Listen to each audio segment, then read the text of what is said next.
That's pretty clean, right? All right. What do you think is the next easiest? That S2, right? All right, so let's talk about S2. I'm going to draw S2 in the XZ plane. It's that whole surface, right? That's what it is? Is that shape following, what function is this following right here? The parabola what? Z equals 1 minus x squared. It's coming from this thing, right? Anything that you can tell me straight away from this that's going to be nice? The y coordinate is 0, right? That's fixed. Now you have two variables that you have control over here, right? Let's switch our x to be the u.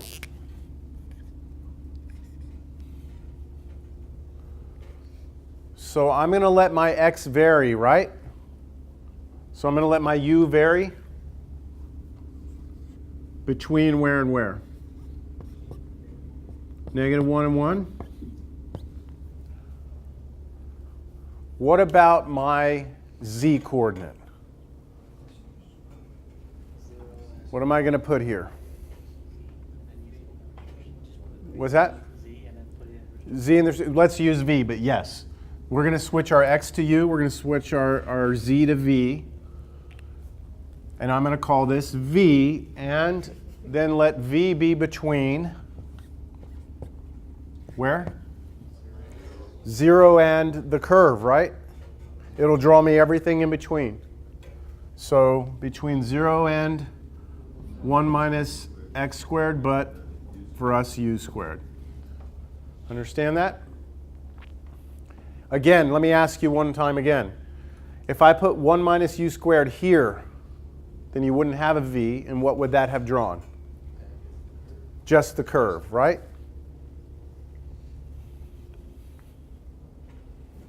All right, I'm good with that. What do you want to do next?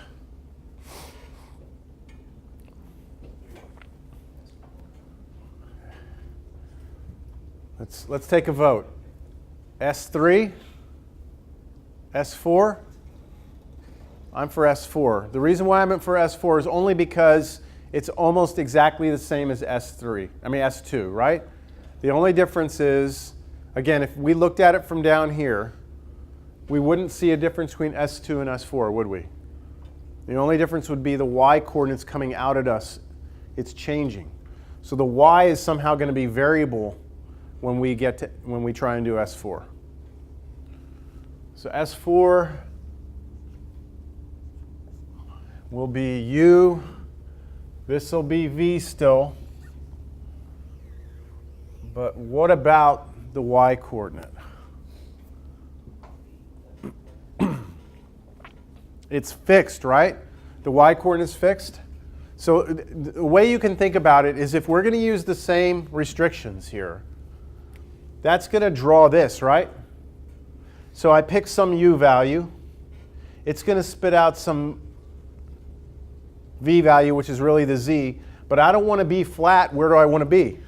So like I'm right here on that backside right now.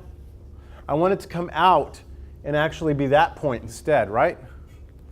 Not everything in between, just that point. So I need to move that y coordinate out to this plane. What's this plane equation? Wait a minute, is that right? Hold on a second. Did I write that down right? Ooh. That needs to have what in there? A y. Hold on a second. We need, do y'all see, hold on, let me look at my code here. Where did I draw that plane? Which one is it?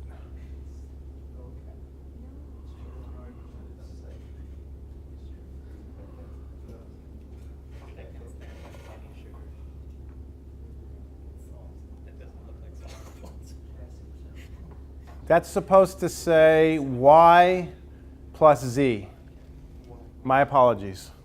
Y plus Z. Do y'all see where I ran? Like I was sitting there going, oh shit. Do y'all understand why I was saying oh shit? Okay, because this plane equation right here, please change. That plane equation, I need to be able to solve it for the variable that I'm trying to get some control over, right? So this right here, we're trying to control the y. If I solve for y is equal to 2 minus z, right? Do y'all see that? So if you're going to live on this plane, you've got to have the equation 2 minus z to live there. And I know the z coordinate, don't I? The z coordinate is my v coordinate. So this should be 2 minus v. And then same restrictions as we had here.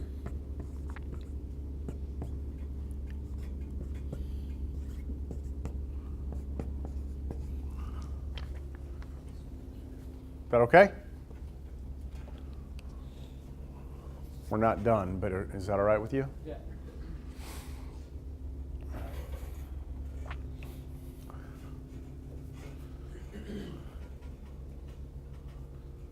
All right. For those of you who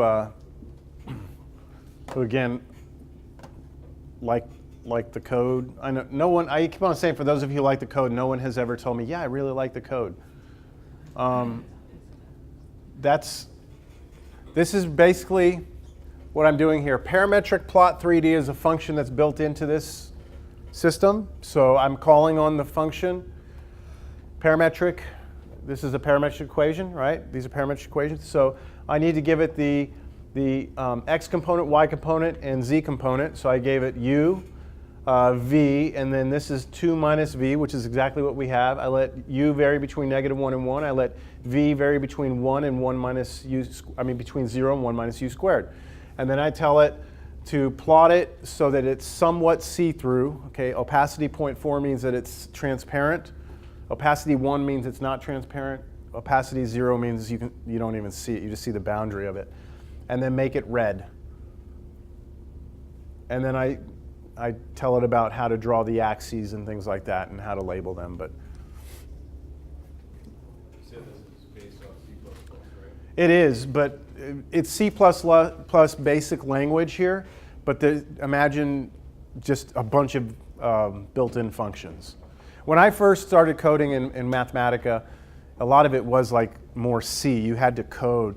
Now there's so many built-in functions, that all I do is bring up this thing called a palette, and I can call on all these different functions. Like if you want to do, there's pretty much anything is here. You want to integrate. Where's the algebra one?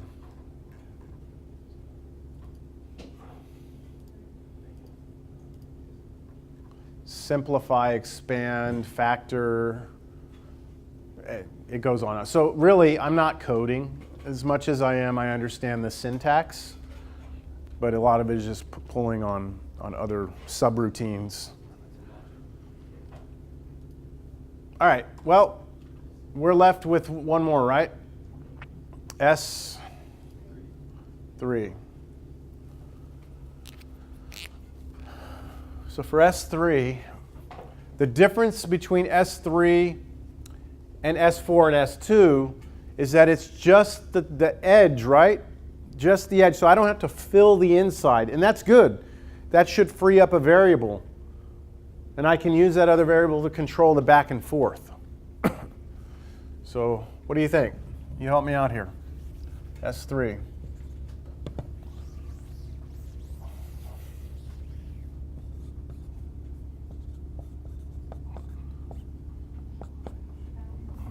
Draw me the boundary without any care at all right now about the y coordinate, back and forth. Draw me the boundary. How are you going to draw me the boundary? X is u, and what's that? Z is v. Look. You want to draw it, look, this is it, right? This is the xz plane. So I'm looking at that from here. I'm trying to draw just the blue. The blue is going to lie on here, right? But not the inside. So it's got to follow this equation right there. 1 minus u squared, because u is our x. You see that? You see that's a big difference here. Because here our v, we varied it between 0 and this, which drew everything in between. When I don't use v here and I fix it, it's just going to draw that edge. We need that because we need the v for this part, for the back and forth. So now I'm fixing a point on this edge. Once I fix a point, I need to vary back and forth between here and here. And that's between where and where? Y equals 0 and 2 minus z, right? Which for us is something else, right? So what do I call this? V. Let this be the thing that you're going to control down here. U's between where and where? -1 to 1. V must be between 0 and this plane, which is 2 minus z. But z for us is this. So 2 minus 1 minus u squared, which is really 2, not 2, which is really 1 plus u squared.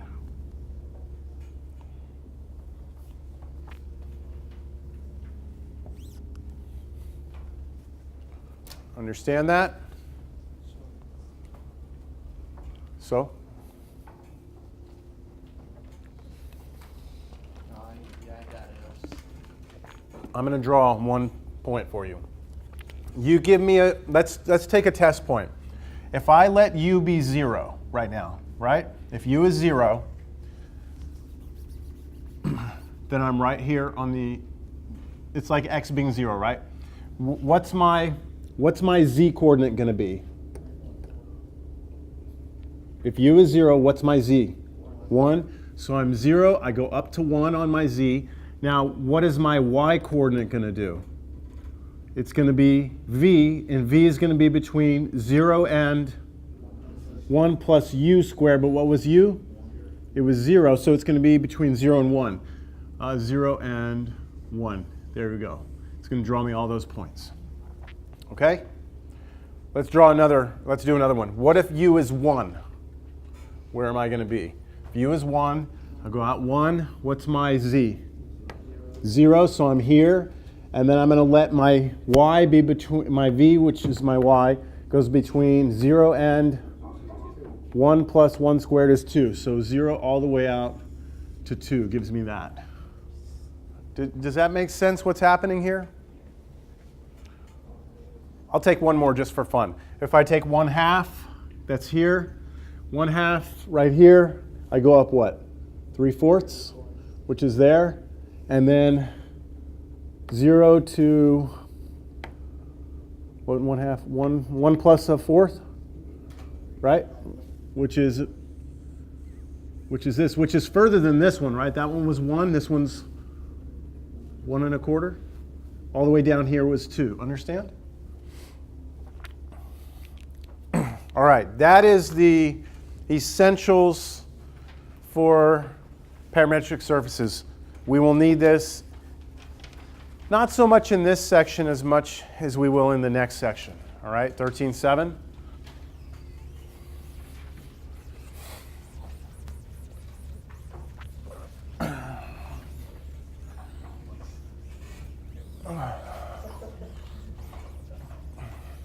Oh, there was one more thing I wanted to show you. It's related to this, but not. It's not in the notes.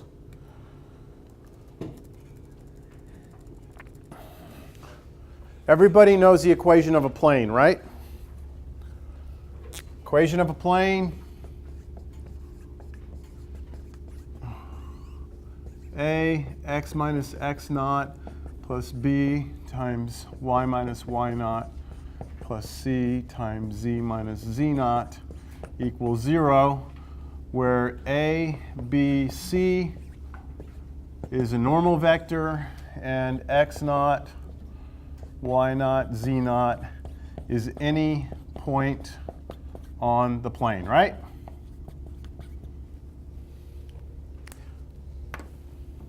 We're all familiar with this. Okay, we have another way that you can come up with the equation of the plane. This is the vector form of equation of plane.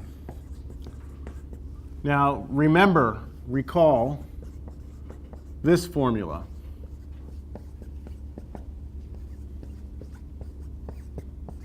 Remember that? That was the vector equation of a what? Line. This is a line, right? And what happened basically is that we said, give me a point on the line, and give me a direction vector, and then give me all scalar multiples of that direction vector, and I'll draw every vector in that direction and in this direction, and it'll create the entire line. Right? Basically, that's it in a nutshell. We're going to now do the same thing for a plane, but here's the difference. Plane is going to have, a line is really have one direction. For a plane, we're going to need two directions. So somebody give me a point, right? Start with a point. Give me a direction vector, not the normal vector. Give me a direction vector. This vector needs to live on the plane. So let's use this wall as an example of a plane. I pick a point on it, take a vector on that plane, take another vector on that plane, like this. If I take every multiple of this vector and just don't even care about this, it'll draw this line, won't it? Now, what if I add this vector to every one of those? Then I'll have another line that's parallel to this, won't I? Oops. Like that. What if I take this, every one of these vectors on parallel to this line, and I add half of this one? I'll have another line going in each direction like that. And if I do that for every multiple of this line, then I'm going to create the entire plane, aren't I? But you could also do it by saying, take this vector and this vector, add them together, parallelogram rule, you'll get this vector. And then you do two of these vectors. Parallelogram rule, you'll get that vector. Do three of these, parallelogram rule. Do every multiple of this with every multiple of this, and you get the whole plane. All right? So what our equation turns out to be for the vector equation of a plane, it's going to still require a base point. I'm going to use u and v because it's a surface, right? So it's got to have u and v in it. I start with the base point, base vector point. I add to it every multiple of some direction vector. So I'm going to say u times the vector, I'm just going to make it up, a, plus v times the vector b. Do you all see that this is the same formula as this? Take this out, and this is r naught plus the t is now u, and the v is now a.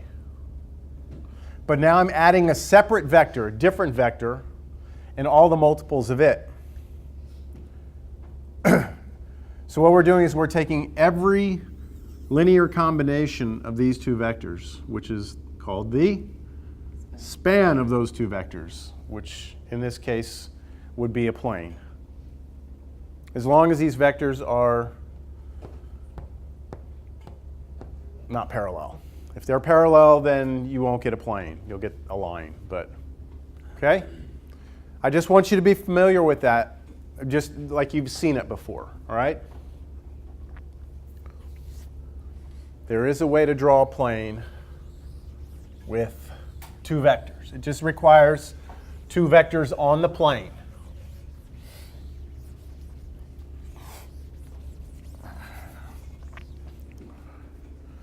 Now we can get into 13.6. 13.6, yes.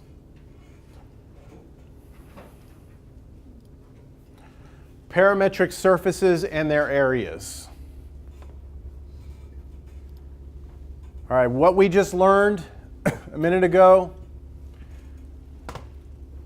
in the last class, ignore that please, is that if we have a vector function r of u v, that this will draw us a surface in three-dimensional space, right? That's what we took time practicing, trying to come up with the formulas for these surfaces.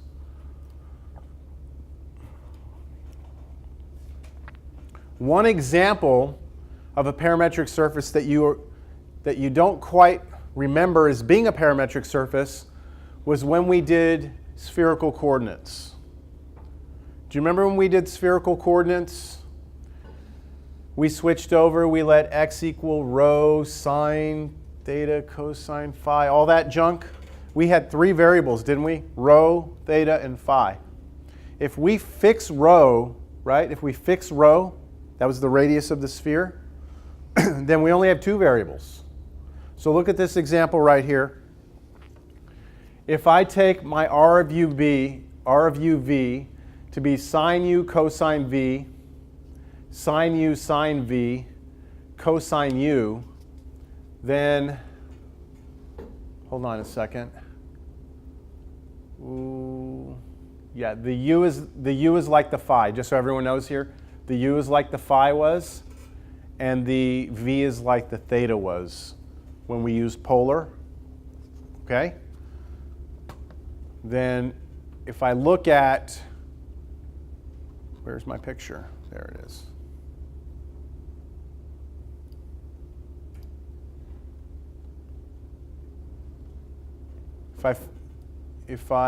Where is it? Hold constant. I want to hold the v constant. So if I hold my v as a constant and let my u change, I'm going to draw these little semicircles. If I hold my u constant and let my v change, I'm going to get all these circles in the other direction. And if I put all these together, I get all these grid lines together and it creates the sphere. All right? So now let's talk about derivatives. If you have a vector function, back when we were drawing curves, then the derivative of that vector function was a vector that was tangent, right? Tangent to the curve. As a reminder, it looked like this. Here's a curve, and then we move this thing around. That red vector there was r prime of t. And we know that we could extend that line, or the vector out in each direction and create a line from it, right? Now, what does it mean to talk about the derivative of our vector function of two variables? Well, if we have two variables, then we can't take a derivative unless we hold one of them constant, like a partial derivative. So if you see this r subscript u, what it means is take the derivative of the vector function, treating your v like a constant. If you see r sub v, you take the derivative holding u as constant. But what does it mean geometrically?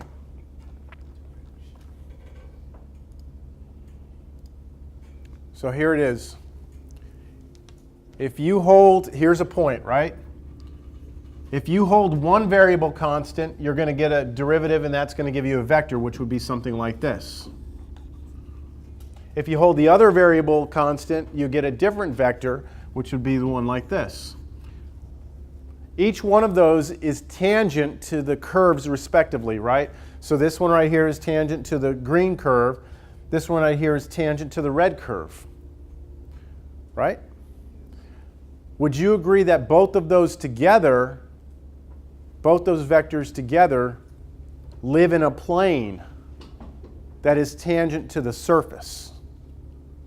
Yes? All right.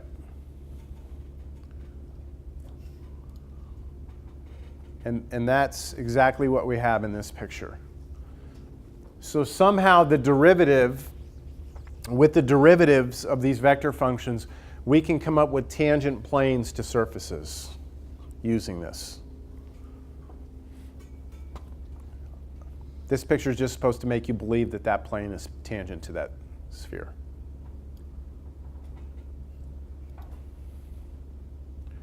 All right, so here's the first problem that we're going to do. Let's find the equation. Find the equation of the plane that is tangent to the unit sphere at this point.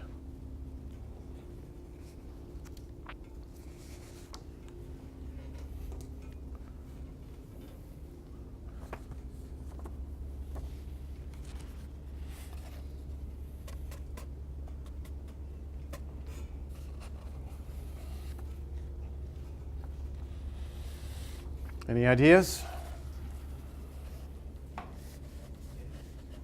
What's your idea? Use that vector sine u cosine v. Okay, so let's first let's draw the surface, right? We got to be able to draw the surface before we can find a tangent plane to it. How do we draw this surface? R of uv will be equal to, how did I have it written there? I think it was sine, I think I did sine, Sine v cosine v. yeah, I just switched the order on accident there. Tell me if this is what I had up there on the previous note. Cosine u, is that what I had? For the second one, I think sine u sine. Oh, those were both supposed to be different. I don't know why I didn't write that one. Okay, and the u was our phi, right? Between 0 and pi. And our v was our restricted between 0 and 2 pi. So going back, if you go back to when we did spherical coordinates, this u was really the phi and this one was the theta, all right? And also our rho is 1. Why is our rho 1? Unit sphere. We okay? All right, if we do this, this draws us the unit sphere. We want to know the equation of the plane tangent to this sphere at that particular point. So what I'm going to need to know for the equation of plane is a point and a normal vector, right? I can get a normal vector on a plane if I have two vectors in the plane, and then I cross them to get the normal, right? Two vectors that live in that plane are going to come from the partial derivatives, because those partial derivatives give me tangent vectors, don't they? And each of those tangent vectors must lie in the plane. So I'm going to need from this to find the normal vector of the plane. I'm going to need to take the cross product of the two partial derivatives of r. Understand? That'll give me the normal. So let's go ahead and find the partials right now, and I'll come back and cross them. Well, maybe I'll do it all. See how bad these look. What's partial of r with respect to u? All right, with respect to u, cosine v, cosine u. Cosine v, cosine u. All right, partial with respect to u, cosine u sine v. And finally, with respect to u, negative sine u. All right, that's not so bad. How about the partial with respect to v?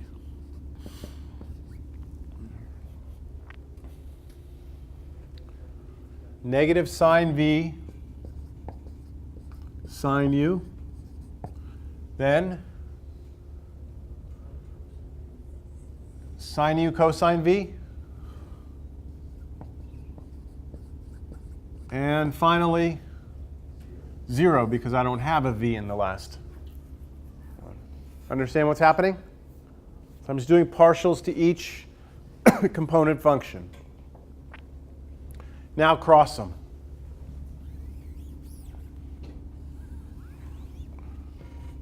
Ru cross Rv equals, it's a vector, isn't it? All right, cover up these, and I do my cross here. Oh, that's nice. I get what? 0 and then minus negative this, right? But this, so negative, so it'll be plus, right? This times this, so I'm getting what? Sine squared u cosine v. That's it. Then cover up this one. 0. And then minus is plus. But then it's subtracted, but then it's negative. So what the hell? So forget that these are both negative. It's a positive, right? But I'm subtracting it because this is the second thing, but then I make it negative because it's the middle. So it's going to be a positive. Positive what? Sine v sine squared u? Okay. It's still gonna be. I think it's gonna be negative still. You're multiplying together, so it becomes positive, but you're subtracting it, so it's negative. But remember the middle one will always switch. But the middle one's always opposite, right? Yeah. Shit. Yeah. I know. All right. Last one. Oh, this one's kind of sucky. Cosine squared v sine u cosine u? Cosine squared v cosine u sine u. That's this times this. Minus, but then it's negative, so plus, I'm out of room here, I'm going to put it right here, plus sine squared v cosine u sine u. Close the vector off. Anybody see anything nice? Pull out the cosine. Yeah, right here in this last component function, I've got a cosine u sine u, a cosine u sine u. If you pull that out, you're left with cosine squared v plus sine squared v, which is 1. So this last component is really just cosine u sine u, right? So I'll put this over here. My normal vector is going to be sine squared u cosine v, sine v sine squared u, and then cosine u sine u. That's what a normal vector will look like. You all good? Now, at this particular point, what's going on? So I'm trying to come up with the equation of the plane, right? Here's what I have so far. I know it looks like this. A, x minus root 2 over 2 plus b times y minus 0 plus c times z minus root 2 over 2 equals 0. That's what I know about my equation of my plane thus far, because I have a point on the plane. I just need the normal vector. Well, at this particular point, I need to evaluate what the normal vector is. So I need to actually